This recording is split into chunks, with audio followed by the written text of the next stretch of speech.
നബിദിനത്തിപ്പോ ചർച്ച ഇപ്പൊ പോയാലും ഇപ്പൊ കൊടുക്കച്ച വിദായത്തുമൊക്കെയാണ് വരിക.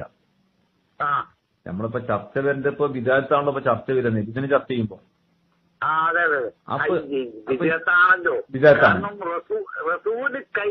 ചെയ്തിട്ടില്ലല്ലോ, സാബിയും ചെയ്തിട്ടില്ല, സാബിയങ്ങൾ ചെയ്തിട്ടില്ല എന്നൊക്കെ പറയുന്നുണ്ട്. നമ്മളെ ഇവര് ഇത് ബിദ്അത്താണ് എന്ന് പറയുമ്പോ ഇവര് ചോദിക്കുന്ന ഒരു ചോദ്യമുണ്ട്. ബിദ്അത്ത് എന്ന് പറഞ്ഞാൽ എന്താണെന്നാണ് ചോദ്യം. ബിദ്അത്ത് പറഞ്ഞാല് നമ്മള് റസൂല് സാബികൾ കാണിച്ചു തരാത്തത് അത് ബിദ്അത്ത്.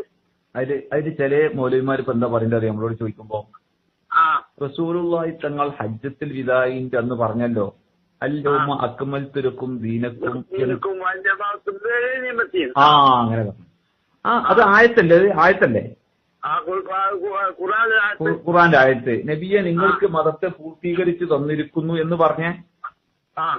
ഇനി അതിന്റെ ശേഷം കൂട്ടാനും കുറക്കാനും പാടില്ല, അതിന് ശേഷം വന്നതൊക്കെ ബിദഅത്താണെന്നാണ് നമ്മൾ ചില മൗലവിമാര് പറയുന്നത്. നിങ്ങളെ അഭിപ്രായം എന്താണ് ആ കാര്യത്തില്? നിന്റെ അഭിപ്രായത്തില് ഈ മൗലൂദ് കഴിച്ചതോ? അല്ലാന്ന് മൗലൂദ് അവിടെ നിൽക്കട്ടെ. ഈ ബിദ്അത്ത് എന്ന് പറഞ്ഞു, ഇപ്പൊ ബിദ്അത്തിൽ ഒരു മൗലൂദ് കഴിച്ചത് മാത്രമല്ലല്ലോ. ഇപ്പൊ ഈ 7 കഴിച്ച, ആണ്ട് കഴിച്ച, 3 കഴിച്ച, മയ്യത്ത് കൊണ്ടുപോകുമ്പോ ദിക്ർ ഇതൊക്കെ നമ്മള് ബിദ്അത്താണെന്ന് പറഞ്ഞില്ലേ? അപ്പൊ ഈ ബിദ്അത്ത് എന്താന്ന് ചോദിക്കുമ്പോ നമ്മൾ പറഞ്ഞു റസൂലുള്ളാഹി തങ്ങൾക്ക് ഹജ്ജത്തുൽ വിദാഇന്റെ ഈ ആയത്ത് ഇറങ്ങിയതിന് ശേഷം മതത്തെ പൂർത്തീകരിച്ചു, അതിന് ശേഷം പിന്നെ വന്നതൊക്കെ ബിദ്അത്താണ്, പുത്തനാചാരാണെന്നാണ് ചില മൗലവിമാര് നമ്മൾ ചോദിക്കുമ്പോ പറയാറുള്ളത്. അങ്ങനെ തന്നെയല്ലേ?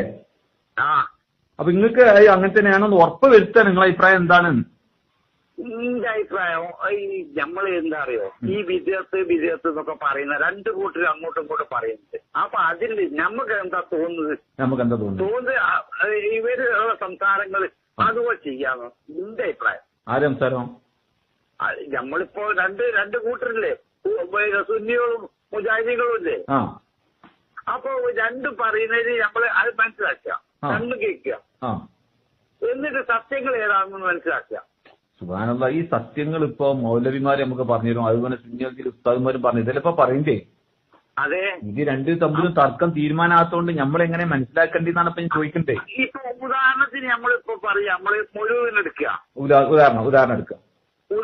ഉദാഹരണത്തിന് മൗലൂദിന് എടുക്കുക. മൗലൂദ് റസൂലോ സാബിയോ അവരാരെങ്കിലും ചെയ്തിട്ടുണ്ടോ എന്ന് നോക്കുക. അതിനുള്ള തെളിവുകൾ പറയുന്നുണ്ടോ നോക്കുക. അപ്പൊ തെളിവ് പറയുന്നില്ലെങ്കിൽ പിന്നെ ഹിജ്റ 600 ഇപ്പൊ കുബ്ബ കെട്ടിയില്ലേ? കുബ്ബ കെട്ടി റസൂലിന്റെ കാലത്തില്ലല്ലോ. ഹിജ്റ 600 ശേഷമാണ് കുബ്ബ കെട്ടിയത്.